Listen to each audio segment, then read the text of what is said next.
Hello everyone, আমি সোহেল রানা। আমি বিগত 5 বছরের বেশি সময় ধরে অ্যান্ড্রয়েডের সাথে জড়িত।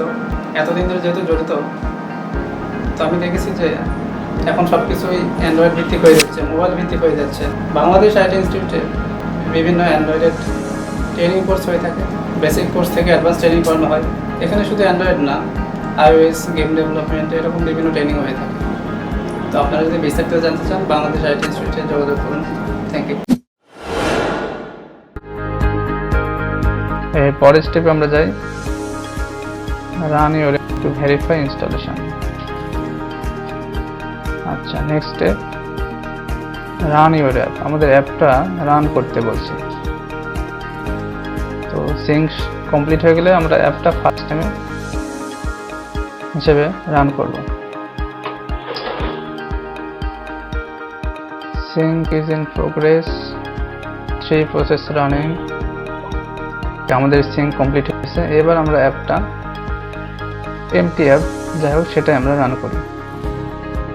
রান বাটন ক্লিক করলে অ্যাপটা রিয়েল ডিভাইসে রান হচ্ছে। তো অ্যাপটা যখন রান হবে তখন ফায়ারবেসের সাথে কানেকশনটা কমপ্লিট হবে। তখন আমরা আমাদের অ্যান্ড্রয়েড অ্যাপটা ফায়ারবেসে অ্যাড করাটা কমপ্লিট হবে। তো এখানে তখন একটা টিক মার্ক আসবে, দেখবেন। তো এরপর আমরা যেটা করব, আমাদের স্টেপগুলো একটু ফলো করি। এই যে রিকোয়ার্ড ডিপেন্ডেন্সি এই পর্যন্ত আমরা করেছি। এর পরের কাজটা হচ্ছে কি আমাদের, তবে এখানে আরেকটা কাজ বাদ আছে। আমরা হচ্ছে ফায়ারবেস ডাটাবেসের যে ডিপেন্ডেন্সি সেটা আমাদের সেটা আমরা নেব। আর তারপরের কাজ হচ্ছে আমরা একটা ইনস্ট্যান্স নিতে পারবো ডিপেন্ডেন্সি অ্যাড করার পর।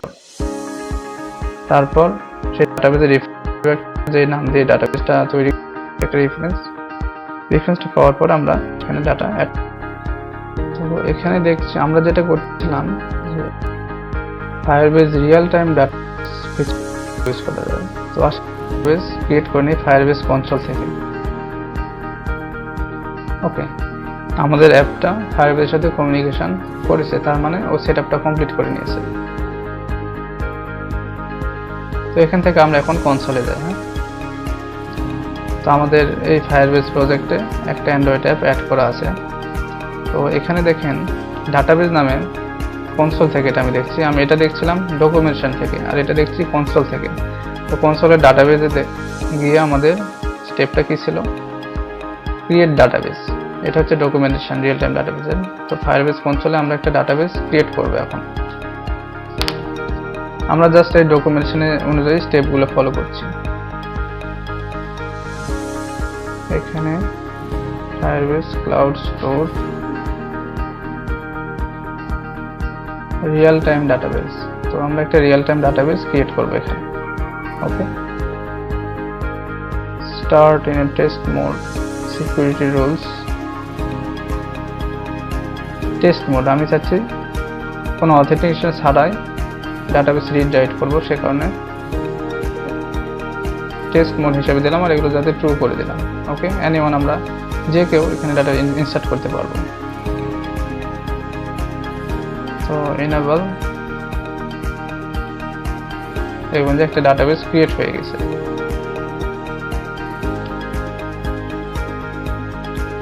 ওকে, ডাটাবেস ক্রিয়েট হয়েছে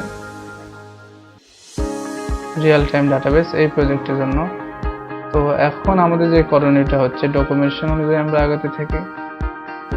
ডাটাবেস ক্রিয়েট হয়ে গেছে, রুলসটাও তৈরি হয়ে গেছে। এরপর আমাদের কাজ হচ্ছে real time database to your app, এই লাইব্রেরিটা আমাদের অ্যাড করতে হবে। তো এই লাইব্রেরিটা আমরা মডিউল অ্যাপ build.gradle সবার নিচে দিয়ে দিই। পেস্ট দিয়ে সিঙ্ক করে নিই যাতে লাইব্রেরি ডাউনলোড হয়ে যায়।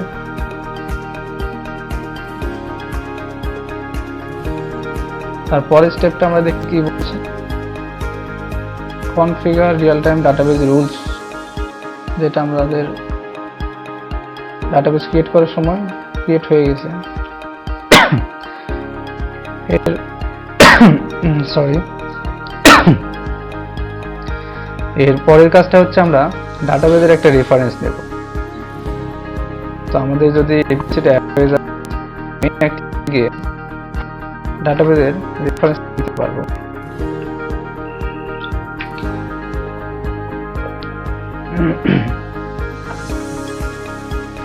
তো ক্লাসের নামটা হচ্ছে ফায়ারবেস ডাটাবেস।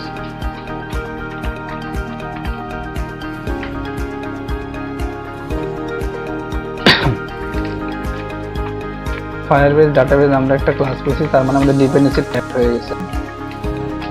এটা ইকুয়াল টু রেফারেন্সটা কি চেয়েছে দেখেন, Firebase database dot gate instance, Firebase database dot gate instance. আমরা ডাটাবেজের একটা রেফারেন্স পাইলাম, যেটা বলছিলাম এখানে এই স্টেপে আমরা এখন আছি। এরপর আমাদের কাজ হচ্ছে ডাটাবেজের রেফারেন্সটা নেওয়া।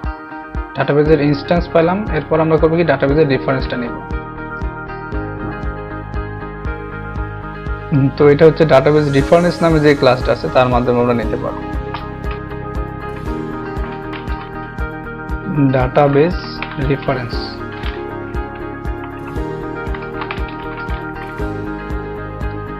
Database reference equal database dot gate reference. তো আমরা চাচ্ছি আমাদের ডাটাবেজে একটা রেফারেন্স তৈরি করতে। আমরা ডাটাবেজের নেমটা বা ডাটাবেজের রুটটা কি হবে, আমরা রুটটা ধরে দিলাম মেসেজ। এটা হচ্ছে ডাটাবেজের রুট রেফারেন্স।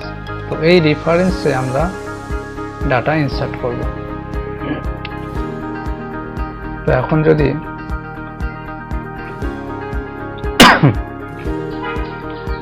এই রেফারেন্সের এগেইনস্টে আমরা ডাটা ইনসার্ট করি, রেফারেন্স ডট সেট ভ্যালু, এর মাধ্যমে আমরা কি ভ্যালু সেট করতে পারবো। আর যদি আমরা চাই ডাইনামিক ভাবে ভ্যালু সেট হবে, তাহলে আমরা কি করতে পারি, পুশ মেথডটা ইউজ করব আমরা।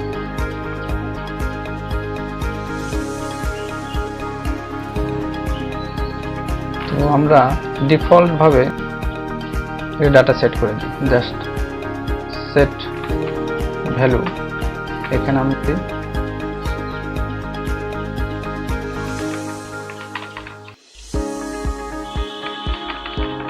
লিখলাম টেস্ট মেসেজ।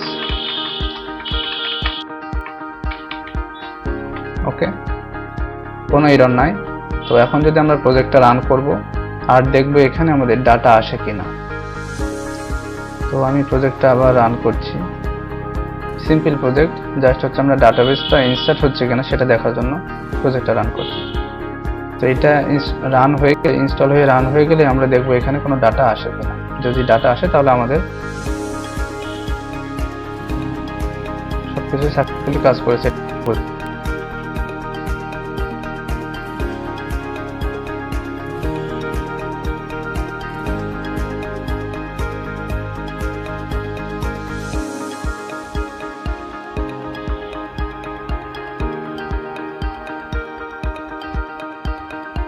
তো আমাদের প্রজেক্টটা এখন ইনস্টল হচ্ছে, এখন এখানে আমাদের কোনো ডাটা। তো আমরা দেখতে পাচ্ছি মেসেজ এর ভিতরে এইটুকু ডাটা ইনসার্ট হয়েছে, তার মানে আমাদের ডাটাটা ফায়ারবেস রিয়েল টাইম ডাটাবেজে অ্যাড হয়েছে। তো এই রিয়েল টাইম ডাটাবেজ নিয়ে আমরা অনেক কাজ করতে পারি। এখানে আমরা স্ট্রাকচার ডাটা সেট করতে পারি, আমরা চাইলে অবজেক্ট তৈরি করে সেই অবজেক্টের স্ট্রাকচার ওয়েতে আমরা ডাটা সেট করতে পারি। তো আমরা ডাটাবেজের ইনস্ট্যান্স নিলাম, ডাটাবেজের রেফারেন্স নিলাম, সেখানে ডাটা সেট করলাম। তো পরবর্তীতে আমরা আলোচনা করব কিভাবে স্ট্রাকচার ডাটা সেট করা যায়। তো আপনারা এটা নিয়ে প্র্যাকটিস করতে থাকেন। Thank you.